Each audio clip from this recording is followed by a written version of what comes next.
Tout ça, la pasteur Moko, a un Nzambe, prophète, on va être le makamnete. Mais Nzamba échoué, on a sépelé le makamnae. Prophète Moko Ézéchiel. Dimanche, Oyo Moutounionso Akoya na église, on m'a mis 5 personnes comme invités, vous en avez droit à $50. Si on a 45 églises, on est au ton de la cité Bethel. Na makambo a l'objet, na 45 églises, on est au ton de chose grave, na mon 4 personnes. Papa, on ne se manque pas de Dieu. On ne se manque pas de Dieu. Épiscope à l'objet, nana ko souste. Dimanche Oyo, na bengisi Moutounionso à partir à Tongo. Alors dimanche Oyo, na kolambisa mama na fufu. Fufu wana ekozala accompagné na madesu, na misuni. Alors bandimi tout au ya prier, vous avez droit au lia 3 pour yo moko. Après prier. Ba église ya lolenge wana, il faut même pas ko kende kuna. Ba tuninga pourquoi? Eza doctrine mobimba fo yeba otanga makambo nzambe. Yesu nazaki église yende temple vivant zo tambola. Oui, mais le côté était mais bon libre côté à bon libre ça dans l'église ce finalement to suka wap. Ali bana nzamba continue la confusion. To kotanga ba critique ngai na bino to zala makamba ba critique. Nyonso oyo eza makambo oyo ko sala malolenge wana te.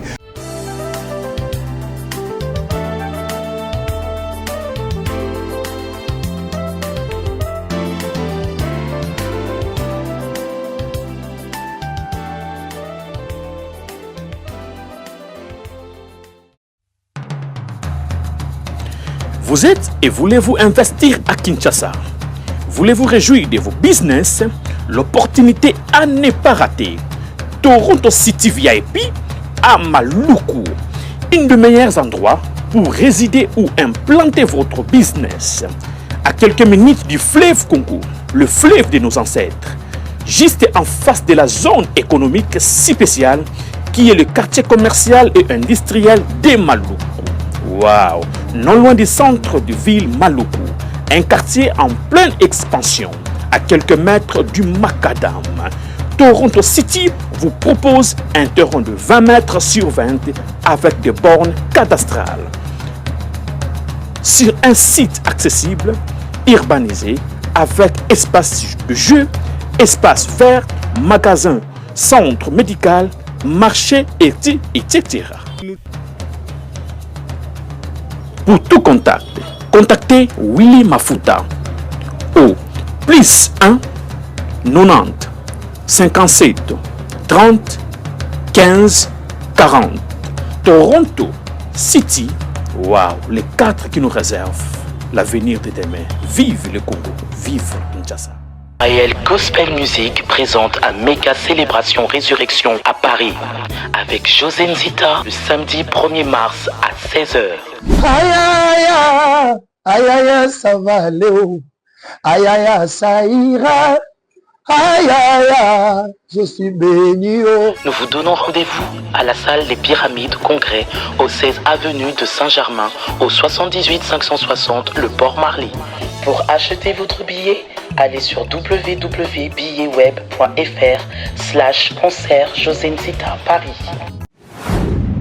Le 1er mars 2025, je serai avec vous à Paris. Aïe aïe aïe aïe, ça va aller. Aïe aïe, ça ira. Aïe aïe. Merci Balandi, nouvelle tendance. Merci na confiance au P Sarabiso encore une fois chez vous. Tokoloba souste rendez-vous na Kitata et cette fois-ci bomoni qui accoutrement na biso déjà échangé par rapport à to annonça kibino tout ça qui déjà choisi par rapport à Moussala Otosala donc ba consécrer kinga lobby donc na komi na français na komi évêque général na komi bomoni qui na kolati déjà col pastoral et tikema bilo mi balé fwa baxela ngai emsu ba otsanga moi il ekotia muke o papa la takana mutu awa et puis ba otsanga na ba gants on peut na ba boxer ba la takawana na kozana nango donc les annonces ya kobi sabino ka que désormais na komi épiscope ya Yambo parce que tout le monde ba dérapage belé ba sala nzambe tout le monde ba dérapage belé na bateau bazoko milo ba ke baza bato nzambe mais bayebi na bango liloba nzambe te baza ko bebisa ngo. C'est pourquoi ba continuer surtout à Israël na famille à Jésus basangana ki babi ke non to moni ke muto azo défendre parole makasi na République démocratique du Congo et puis na nouvelle tendance ezali Randekita. C'est pourquoi ba pesingai titre donc za titre donc o benga Randekita komi na titre mususu na komi épiscopo ya Yambo. Donc beta on a dictionnaire au komona ba beta kana ba dictionnaire en français sur beti évêque général boromona donc nazali pasteur ya ba pasteur donc ba pesinga char na ba sango na ba nani tout le monde na ba église ki nkukusa pe valongo kimpamvita nani mangwengele tout ça bango nyonso ba oyoka mateya na ngai donc ba avatar ba mwana papa Sami wana masambukidi donc bango nyonso soki oza pembe na yo monika ke mateya na ngai bandi zwa kiti te pembeni avanda alanda enseignement parce que tout le monde ba pasteur bango balika koteya ka batu me bango bateya bango te et ba dérapage comme mingi à chaque jour na ba TikTok na ba YouTube baza ko sala ba dérapage. Alors bango balanda mateya te bayoka kati. C'est pourquoi ce que ça na moko déjà na mituni zo ba vandise wana ala na mateya c'est important pour naï. Alors donc aussi merci à notre patron papa Lendele vraiment moto azana motema monene motema malamu topesi bambote bisika oyo ozali kolanda biso élément liboso toza kotia mémorial tozo kanisa ndeko na biso oyo akufaki mais bato babeta liso na été babeta liso na été bakipa été bamone kaka ndengwana mais biso tolingi to immortaliser pe to kanisa ye. Alors avant ko kanisa ye to sengi na régie batela biso générique donc so monika eloko oyo omoni maman titre ya émission na biso parce que émission na biso oyo eza na titre. Et ça, quand tu as tout ça dans la liste au lobby. Émission au titre d'ango, j'ai cherché le monde, je l'ai trouvé dans l'église. Il m'est déjà arrivé une fois, je devais me laver, il n'y avait pas d'eau. J'ai prié, l'eau est sortie. Voisin, est-ce que vous avez pesé?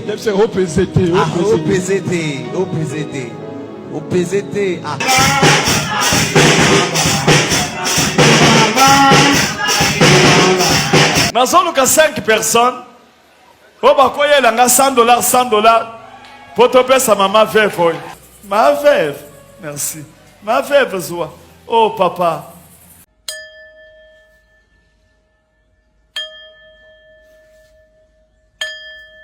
Bon, l'ongwana yesu na Saint-Esprit na bino ya kuta.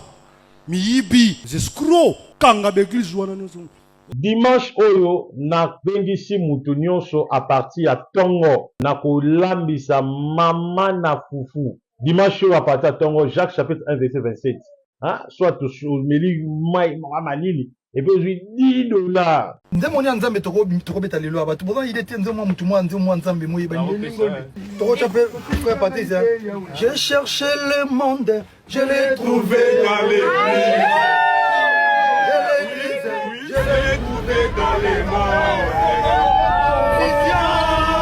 Tala confusion tala o mutu bananga tala yo moko yo ki makamuni ne lobami na ba danse pasteur pena e dimanche na kilt batie makolo na banzete tala niveau.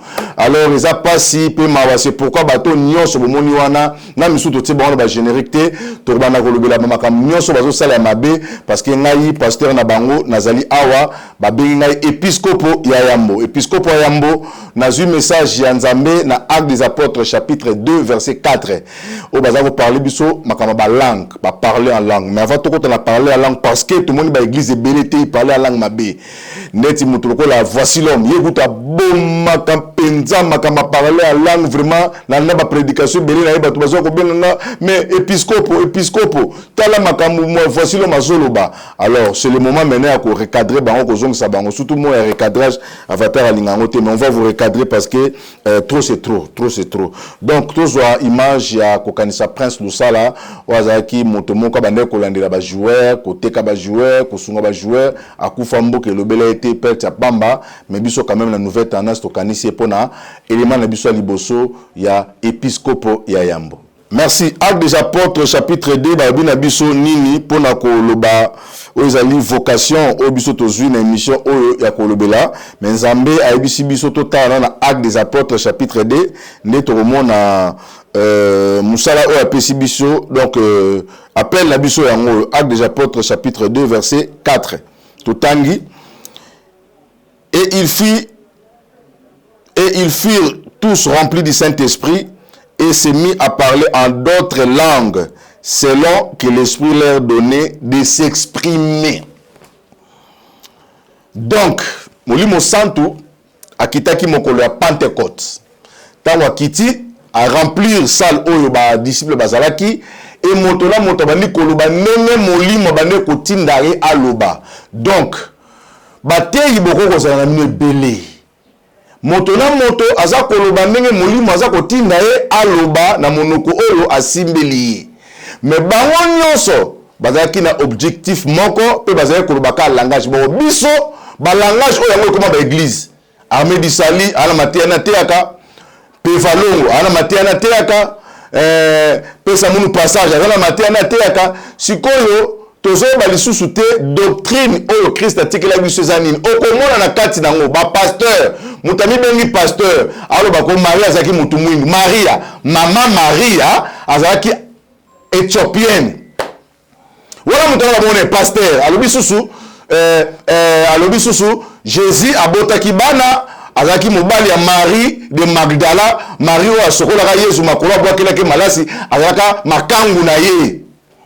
Voilà mon talent pasteur. Il y a église de réveil. Au moins makambo. Donc, na église de réveil, mon maître, c'est Jésus-Christ.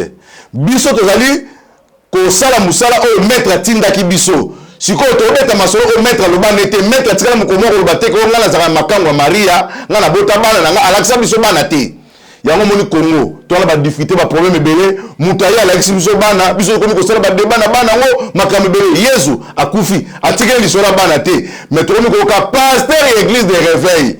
Le ngola kutu kikukusa, le ngola kutu mangwengele, le ngola kutu bato ya nini ya église de noir oyo. Le ngola bango ya vuvamu bato vuvamu te bato pene Jésus Christ o ba simbi Bible babi ke Maria azaki éthiopienne. Oh soki to tangi na généalogie to komona kingandi abota kinani abota kinani ti to komona Maria ti to komona Yesu sika babota ki Yesu siko ekomi nini Maria o azali leke Elizabeth ekomi nini Maria ko mutu mwindu nyonso batu mwindu koluka ba problème. C'est pourquoi to lobi bana nzambe ba koti na kati ya confusion baso comprendre les sources et loko nini sengeli basala bako kende wapi bako suka wapi yango momoni biso to yesi koyo to lobela makambo vraiment soko zolinga biso ba commenter pour sepela o komona pela makambo tu o baloba lokuta biso to baloba noir sur blanc peut-être là on a ba écriture tout ça va ventir tout là on a écriture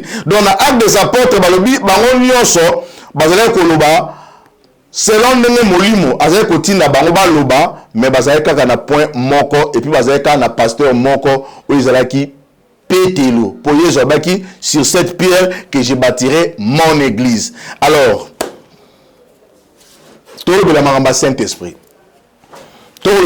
Saint-Esprit mais toi là ba vidéo to banutsa à chaque fois celui to yé to na deux vidéos oyo ya ba pasteur ba sakana nzambe tout tiango tout ça la pasteur moko a sakana nzambe prophète ba to lobela makamnete mais nzamba échoué yango na sepeli na ko makamna ye prophète moko Ezekiel wana koma mwana avatar akoma kotangisa makambu Ezekiel abandi ko déborder tina niveau bana nzambe abengi na babi rande kita tala ba image o est-ce que mosala nzambe akoko sala makambu oyo est-ce que mosala nzambe akoko marcher boye. C'est de là que na lingis ko la sabino vidéo ya ndeko wana asali action na ye pour na évangélisation alobi alingi batu ba na église na ye ma pesi condition soko na bandimi misatu apesi $50 et puis à assurer bateau na kilt wana ba kolamba fufu ba kolamba soso na Thomson bato ba kola après kit bu dame aux $10 de transport aux ondindako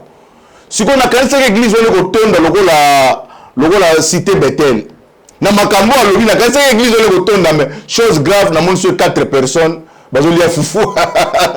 Papa, on ne se manque pas de Dieu. On ne se manque pas de Dieu. Tu as dit évangélisation. Tu as dit évangélisation. Tu as dit même bantoma basela ki yango. Yango toke na régie pour so ba rendre kita alobaka. Episcopo azoloba. Episcopo alobi ngana ko bandoloba souste. Episcopo a kotia vidéo, botali vidéo après Episcopo a décortiqué vidéo. To sengé na régie batela biso vidéo ya prophète Ézéchiel. Dimanche oyo mutu nyonso akoya na église omemi 5 personnes comme invité aux en a droit à $50. Alors et puis chaque dimanche to lamba après prière donc biloko lamba maka ba pa na biso bazala na droit ya secret moko fufu soso et puis to lamba ka pondu po pondu eza pona ba fête. Dimanche oyo na bengisi mutu nyonso à partir ya tongo. Alors dimanche oyo na kolambisa mama na fufu. Fufu wana ekozala accompagné na madesu na misuni. Alors bandimi tout au ya prier aux en a droit au lia 3 boules yo moko après prier. Batu bakanisa kiangoma seki nzoka réalité pasta boula fufu yango yo ezali invitation à la sara na internet ko bengi sabatu moyena mitanda ya fufu veut dire soki oye prière ozana 3 boules plus transport bandi miasika bango yo botala bango ndenge bazali komina veut dire avandi na kiti mususu mesa oyo 3 boules na ye pondu bien musuni na maboko tandenga okotango mususu wana pe kuna ndenge moko au total on dirait na kilta lelo toyambi kaka 5 bandimi pasteur asoki bango fufu tande baolia tala évangélisation Jésus. En tout cas, méthode ya sika oyo, on dirait soki otali gauche, otali droite, église oyo, ekoyamba bandimi belé. Très bien, tolandi vidéo ya prophète Ézéchiel, tomoni déjà makambo asali, batu ningeza biblique, nebisi bango, eza biblique te. Ba église ya lolenge wana, il faut même pas kokende kuna. Batu ninga pourquoi? Na expliquer bango pourquoi. Église primitive oyo kotanga awa na acte des apôtres mokola molimo mo centre oyo kitaki parce que c'est de là église ebandaki oyo bantoma balobi na biso na église primitive bazaki na problème moko tozomona ngo na acte des apôtres chapitre 2 verset 37 nous lisons nom du Seigneur na sima bango koloba lang Pierre a télémaki. Pierre a télémi abandi côté ya bango. Abandi côté ya bango. Jésus le baka ki ne kulusu. Ye wana. Parce que na beta moi historique muke pour na bato ba comprendre parce que c'est les maliboso. O to moni awa muto asa loko l'évangélisation na atie fufu na misuni na mbongo pour ba na bandimi na trop bandimi au $50. Est-ce que ça méthode ya malamu ya kosala musala ya nzambe na bifo bato wana ba na ruse Jésus Christ abaki ba kolata poso même mitema yankoi boko ba bango na lokoso ya mbongo boko ba nyonso ba sala wana itilité na bango za pola makamate baza na loko baza koluka baza ko sala ko bazo pesa qui perd gagne baza ko ba damiste ba beta dame normal qui perd gagne alors ko bazo pesa mazo gagner mais Christ a yaki un intérêt aloba que il s'est fait pauvre pour na biso to ba riche abane ko pesa ya so pe na motema na pour na biso to zwa yango to bitango banto babandi évangile tango bandi église banda évangile après avoir Jésus-Christ komata babi balobi monoko asika bato bazalaki na fête po ezalaki mokolo fête ya Pentecôte bazalaki kosepela fête bapaya bayaki na mboka ya Israël bayaki kofete pendant que bazo fete molimo santo akiti bandi kobeta raka babashika baba exactement Mike Kayamba alobela biso mokolo ya dakumuda vraie langue pene zo beta po ba pasteur ba sala erreur tama komi ko critiquer likambo o ya critiquer likambo o ya mabe atel sabato ya malamu pesa la kate ya zo baka mabe c'est comme si so to moni faux dollar vrai dollar ezakate non langue eza biblique ezalaka Corinthiens et biso ngo ba pesi biso ba détail ya langue et puis ba pasteur ba ko expliquer ma langue te ba ko expliquer langue na ba prophétie ya langue na langue to na parler à langue peut-être na prophétie à langue Parler à langue balobi, si quelqu'un parle la langue, il s'édifie lui-même. Na yemo bonazo combien il s'édifier. Alors de la batute, mais s'il prophétise, il faut qu'il y ait un interprète à Zalawana pour alimbola, makambo azo di sabatu. Parce que si on a prié, azo bananzambe, il dit des mystères, il y a nanzambe. Alors ça le milanae. Mais si on veut prophétiser, mais il faut interpréter parce que l'église faut édifier, il faut que tu balobi nini. Alors bah on va dire on kamanzambe teo à prophétiser mais ba limbolité. Est-ce qu'ils ont prié tout le monde? C'est ça le problème. Donc, Makamanzambe, ce qu'on a bien noté, Fanda Kimia, qui est tout le expert, va expliquer. Ce qui était au coup de la Batumabe, Bangwalima, Obakoti, na champ de Dieu. Bakoti na likamanzambe, mais likamanzambe zaki ya bangote. Tango balangue bandiko batuba kamo ba yé. Tango ba yé bandiko ta. Ba yé ko na Yesu, ni na ngombe ko subango. Mbala moko bana Israël bango moko. Babandi ko benga bapaya ba congolais comme exemple ba nigérien ba bazala boya na nuto ke continuer ko mela na biso tout ça la fête na biso o bazala ba disciple ya Yesu te Yesu ba bomaki ne kuzo on est criminel wala on te matel ko ta to ka na biso mais ta ba ke ba tout so bi non nana yo ka so ba ki mayombe na tu pele so ba muso bité na yo ki manyanga muso bité nana yo ki o na ya libandi wala so ba ki kongo le ta mulke nchambi na beno mais bato basa bato mboka na bino ba yemi mino kwa mboka biso te ndenge nini bazolo ba yango te to te ma totala pendant que baterema kisko baboko kende bazotala de Pierre ou azaki pere o wanga na Yesu mbala misa to ebiete Jésus abisaki 6-7 Pierre que je bâtirai mon église. C'est pourquoi Jésus Christ azali prophète et ba prophète. Pierre o bato bamona ki inutile. Pierre o bamona mutu pamba ce jour là telemi bato plein craquer na terre bongote. Abandi ko bisa bango makambo boso mona to langwete. Ezambi lo konzambe. C'est pourquoi pour ôter, il faut mourir mon sang à la carte na yo. Au côté à quand boto au côté, pour makambo va pas oyer bango. Mais mon toit a rempli du Saint-Esprit, a oyer makambo azolo gati. Parce que mourir mon sang a quitté là qui bango nan. Mais na salle émission mon nazaki journaliste, muté mezo beta on débat changer na poste, na koma muta débat parce que avatar azolo ba que Satan a la Saint-Esprit. Satan Saint-Esprit za nzambe so nzambe ke za la kati ya Satan e bani ndenge nzambe akotaka na nzoto na biso batu ba ange bana magamba nzambe kuna te ange nzambe akotela ange na ndenge ange akutana nzambe basola na ye nzambe na salaki moto bana koswa na etango moto se dégradé moto ba moto masumu nzambe akomi invisible azomona suna mote ayeko baso que je me révèle à qui je veux. Si le Saint-Esprit a pas la mission parce que tous les canaux sont sous terme na mokita le bandaki tango Adam na Eva bazaki na jardin nzamba bana kwa otala bango chaque jour na tongo ye na pourquoi pas ye. C'est pourquoi moi le mokobale na pourquoi nzamba ye akuti bango te batami. Oh atuni Adam za wapi on na simanzeta oh mais na ebeska tukutana na parce que tobaki nini makamba nzambe za enseignement et puis za makamba molimo.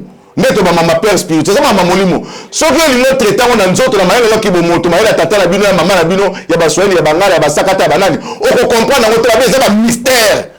Nzambe amona partout. Na ya zo ba ke Adam za wapi. Yo ka sinza ba na mona ba hote, azo mona bango mazo pesa leçon. Pour la mutu so ke na hotel akasi nzamba mona ete. Mutu so ke na ko bo mabato alati akasi nzamba mona ete.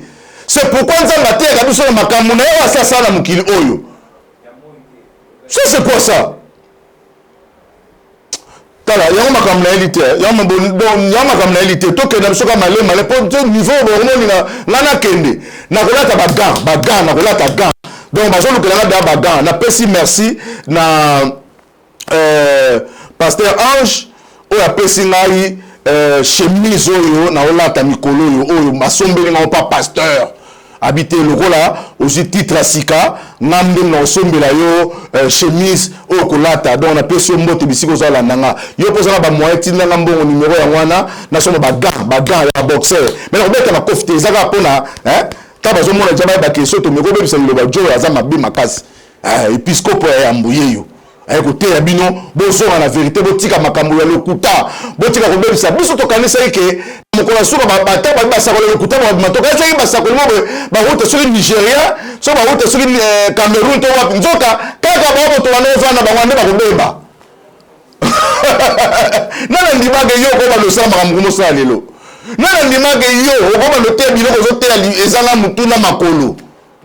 Tango ba ye ko ba lobi makamba lang Pierre akokaka te Pierre ate tango asiso te ya nde bato bazoni c'est les réponses oyo to tanga na Actes des Apôtres chapitre 2 verset 37 balobi boye.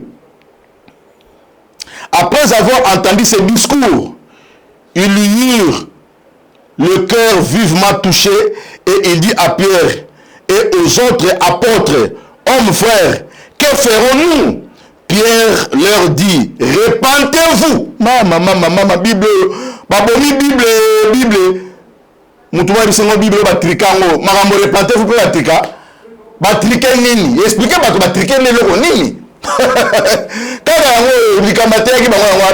Pierre dit, repentez-vous et que chacun de vous soit baptisé au nom de Jésus. Au nom du Père, du Fils et du Saint-Esprit. Et comment on a Matthieu Lobaki. Les apôtres, maintenant, Babandi Moussala. Observez tout ce que je vous ai prescrit. Babandi Sko Moussala. Yoka Moussala Yango Babandi. Que chacun de vous soit baptisé au nom de Jésus-Christ pour le pardon de vos péchés.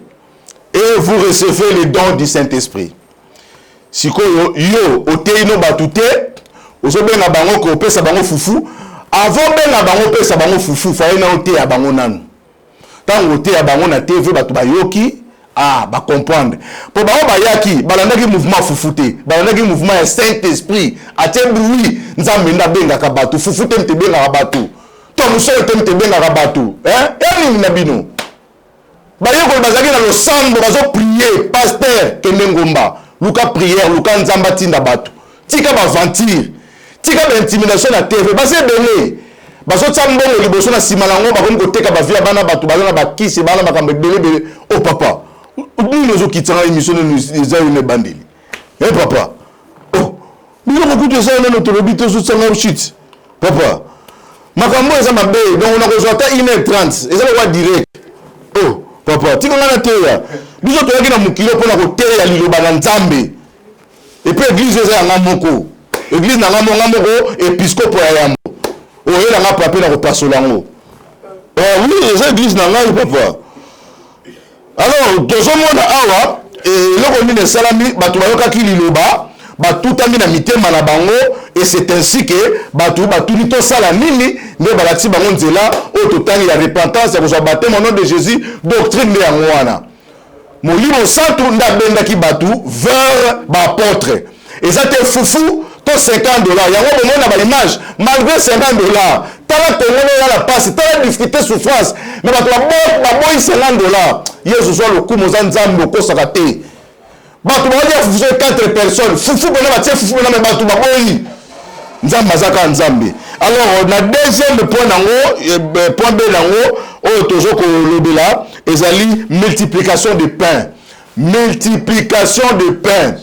Yesu abenga bato te boya lelo na kobimisa mapa ebele po bodame te abengaki bato te po na mapa bato bayaki koyoka eloba nzambe ntango Yesu ateyi amoni bato balembi amoni penza ke bato basali nini balembi abengi baapôtre ayebisi bango tala bandeko boluka mwa eloko akolia bopesa bato oyo eloko akolia mbala moko bato moko toana biso na eloko moko te bapaster alelo bana eloko te kaka bango bapesaka bango nde bazwaka badime bango nde bakendaka liboso basomba bajupa bango nde batonda bango nde bazala bien bango bana eloko kaka te mais Jésus-Christ qui est notre vrai pasteur abina bango vous êtes comme des évangélistes comme des pasteurs comme des apôtres comme c'est lui-même Christ, le vrai pasteur, le vrai berger, a dit, oh, bino bon salisa bato belé de bois, bino le loko relié,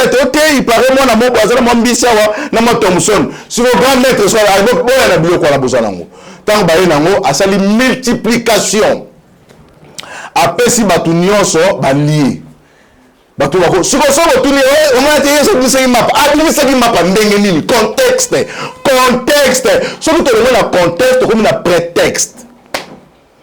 Yesu bimisaki moko za so beta bato no na monaki pasteur mo so beta na église ne pas ki retard o Yesu beta ki film na église oh papa abetaki film ndenge nini donc ayeka bato bakoti dimanche ba retard ba ko beta ba film non eza doctrine mobimba fo yeba otanga makambo nzambe yesu nazaki église yende temple vivant zo tambola akomi na temple ba pharisien lukuta bifo na buka ngo sikoyo ponga nde temple sikoyo mais comment bino mosali ndako nzambe wenze boteka ba pigeon ba changer baza kuna ba changer ya le château bazoko basala magui bazolia franc congolais bazotia ba toa mabe euro kokana dollar jamais na le kokalité état ezali français faut bazobenda benda mileki abi mais la carte église makambo ko sa matin église ezili endroit ya vérité nyonso pona nini sacrifice balosa na carte faut bana bambeka basala makambo bi oh makambo mbeka esili le kwa na yenga na zokufa une fois pour toutes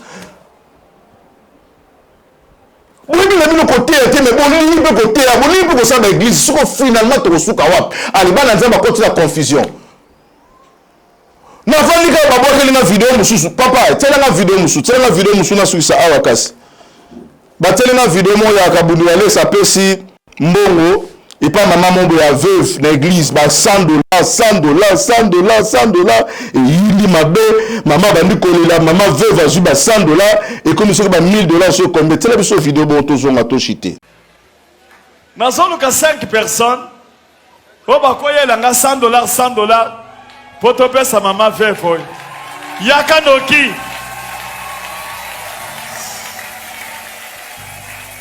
très bien trésor Jonathan à toi ça au sope salobi Jonathan $100 ya Jonathan maman pese $100 maman veuve merci ma veuve zoa oh papa déjà 300 tala maman ndenga zolenga nazoluka 200 etikali 200 zambi wani ma veuve tikanzela yo cameraman tikanzela kuna mama zoya apesa mbongo ma veuve mbongo mususu yango wana 100 mususu ekoki 400 ma veuve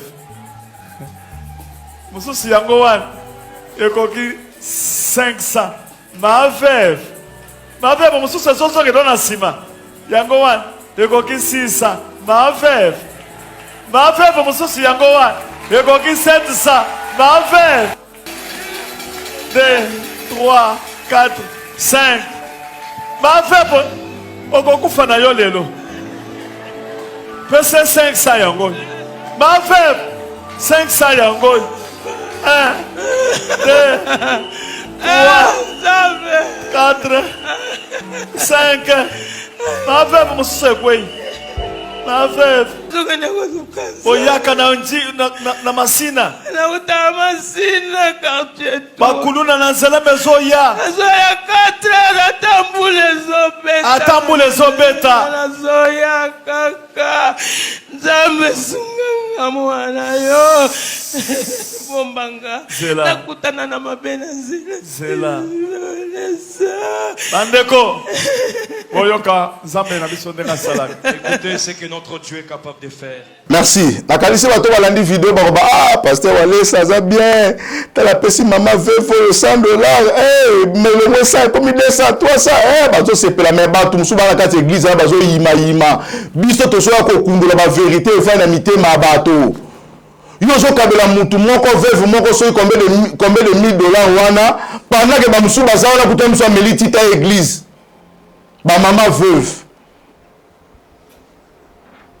Ma maman veut beaucoup si veut moi ba maman musu batika ba suite poani nyonso wana ezaka affichage matalana batu ba monake ba pesa kiboye po moto pa ndaka binga pena ke ko sambela kuna po ngabe mo ko musu ba pesa mama o sala 50 ans o ko zwa ta $10 te kendet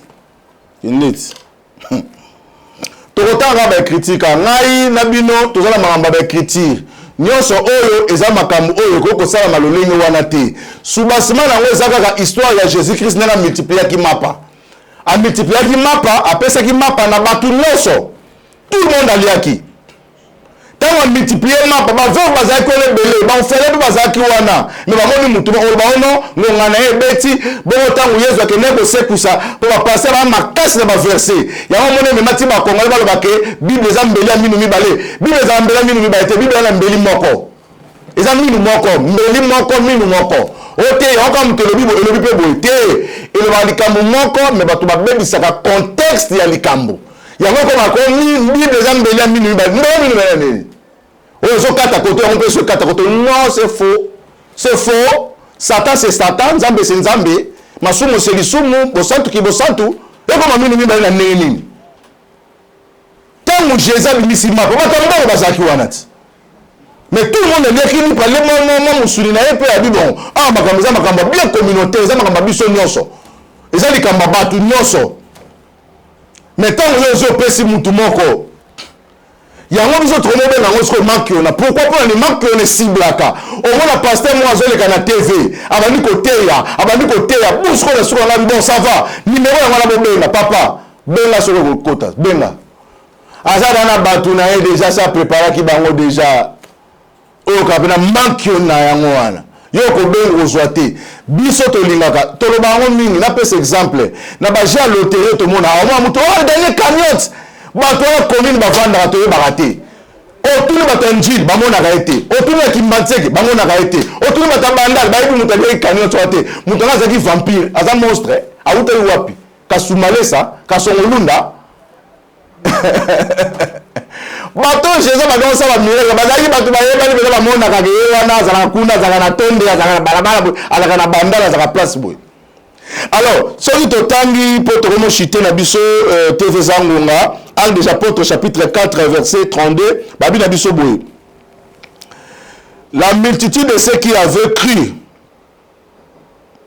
n'était qu'un cœur et qui n'âme. Balobi na biso ninya, balobi batu oyo bazaki loko moko. Moto moko ta baneko ba biloko ze ya ngai, banoko baka ya biso nyonso. Banoko baka ya biso nyonso. Mais awa tozomona nini? Tozomona et comme un problème. Et comme que likamozo salama, c'est comme si ça mon esprit te resunga batu, mais ça mon esprit mo répond qu'il est mona. Église à témoignage. Église à témoignage. Mais église, ceux qui te rolandent l'église pour un témoignage, te rolandent l'église pour un liloba, yanzambe. Église, il faut la baser sur la parole. Mais tout le monde a acte des apôtres parce que dans le contexte, mon kaka, Pétero a théaki. Bayokaki mouvement. Mouvement, c'est qu'il y a Saint-Esprit, il y a créé un mouvement. Et c'est qu'il fondé par Batouté. Tant que mouvement, bayokoya batelemi bayoki observer bato musu ba contre bayonte za bavanti balango masanga et puis basala nzambe lelo bakomi balingi te mutu aloba na bango baloba na bato mais bango balinga te bango baloba na bango mais oh tout le monde ba pierre batomi bango quand même place wana batomi bango ba ah bameli masanga balangwe mais puis la tena binini to ke tribunal to ke le parquet pour ma pasteur lelo makasi ko maka ko funda bato. Comme on va trouver la justice. Mais Pierre Benaba, Yogi Benaba, tu vas autour la banque, mais Babi, tu l'as ouété. Ils ont dit Makambo, je verset biblique, tu l'as ouété. Ils ont Makambo, Joël, la Lubaki. Dans les derniers jours, j'ai répandu mon esprit sur toute chair. Oh, n'a pas tombé à ça, faut baser la seule enzyme, Benaba, Biloko, Bible, Pinza. Mais oh, il dit comme ça, ce qu'on a seul enzyme là. Maman, Luki Makam. Soko zongi sena nzela luki makambo. Alors, biso, musa na biso ali ko zongi sena. Parce que Jésus-Christ lui-même, tant wa telema ki na ministère, akutaki ba pharisien. To yebite bazako ya luka nini na mateya Yesu, mo ka ba telemi telemi na baso tala ka baso ko observer kaka. Mais Jésus mo na bandi, boke bana levira ba pharisien, levira ba pharisien. Levira banda kala. Boke bana levira ba pharisien. Ba pharisien de bomo na bangwana baza ba aveugle, baso même ba aveugle. Yango moni ba pharisien bazaki lokola ba pasteur ya kilelo basala ki tout ba traduire Jésus en justice bake ko conseiller makambo ba kanga ba bomaye pour abana ko sa ba vérité na mokolo ya suka ba to kolinga vérité te ba kolinga kaka lokuta soko moni makambo to bi to limbo na Bible za lokuta yo yaka na vérité ya ko bisa biso ko il était comment yo ozwa ba misuni opesa batu ba na église opesa bango mbongo osala makambo osala na ekomani wapi o ba stratégie nini banto ba sala stratégie wana hein yo leki bango na nguya yo leki ba porte o leki ba porte na nguya et puis tala makambo ba bi ba multitude ba yaki ba bongo motema ba baptiser bango mais yo olambi fufu ba 4 personnes c'est fufu vraiment nzambe merci fufu wala bela batu ba boye ko liango en tout cas yango ezaki message na biso ya liboso ya mokona lelo pour kotalisa biso ke episcope aye na mateya oyo kaka ya bato nyonso bakoya ko déformer bible ko makamba lokuta ya bible biso tokoya pour kopesa lumière pour ko éclaircir. Donc s'abonner ce que sur écouter l'émission non s'abonner s'abonner parce que makambo oyo ekosuka mabe yo za pasteur oteya ka te biso la vérité te banzambe ndenge sengeli soko te ndenge sengeli te tokoyaka awa pour ko zo na nzela po poza mondimi oza pe na besoin oza la sauver tokutani prochainement nzambe apambola biso.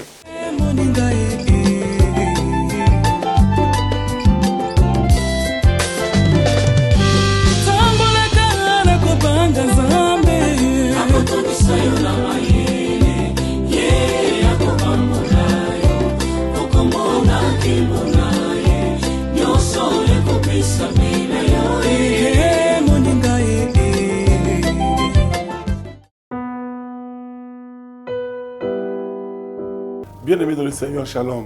À vous qui ont un grand cœur. Bino bao mitema nzamba pesa bino mitema malamu. Mitema kosunga. Fondation Alain Dele na orphelinat Christ Rédempteur bana posa na bino.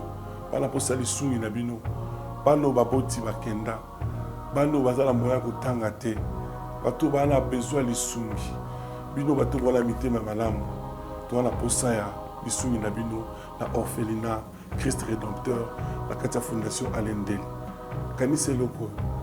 Eza yondolo bakie, ozanzambe ya bana bitike, yo mokolo bakie, osungaka basi bakufela mibali, pona nini pasi ya boye onzambe.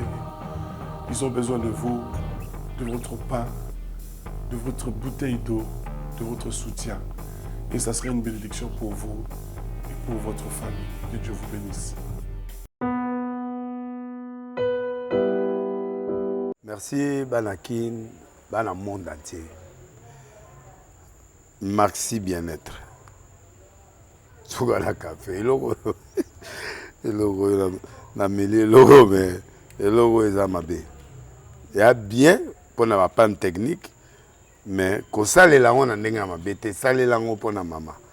A célibataire to lingi bino ate so maka boma mukolo bala pourtant mzo ba produire ngo soute merci bien-être yango yo lukango benga ndeko nanga Alain Dele ye mutu ayebi esika ko fournir yo autant que tu veux $35 ezebele na kati sobo melika moko de joga bien be moroïde banini tout ça bilialia vanda musala banini et réparer yo système ya break et réparer le fonctionnement. Fonctionnement, il y a de break, donc il son fonctionnement est bien. Donc comme les Congolais toujours gagné le match. Ils ont défaite, pas de technique en plein match, c'est pas bon. Ils ont là et locaux. Là, c'est éviter de dire, surtout les pasteurs, ils ont mis la mela, boyawa. Bobenga pendant Alain Dele, le numéro naé, pour bobenga pour les locaux. C'est important. Traitement poison anti-poison yango yo ne ba mususu meli yango avant okende obima o mela melango ça 2 jours ata bateli loko moi cuire mon corps c'est bon oyo pe anti-poison donc soko ata ezala kati elongo lango Alain Dele mikolo som na bité mindele yango ba pese biloko ba udia po biloko yango bendeza ya solo mikolo ba tchaka poison ato la famille te ato za problème na mutu te jalousie car do ba produit yango na anti-poison, OYOP anti-poison. Donc, benga Alain Dele, à partir naïe, aïbneni, oué aux ouangou. Nous amenons à pambola bino, mi batte lambo que comme bien té, batwa comme la jalousie, oyo tozo comprendre des soutés. Bana mike bazo kufa, mikolo bazo kufa, ba otiana bana bébé ba poisson. Donc, toujours zala nanti na ondenga na nga ndako, c'est bon. Que Dieu vous bénisse.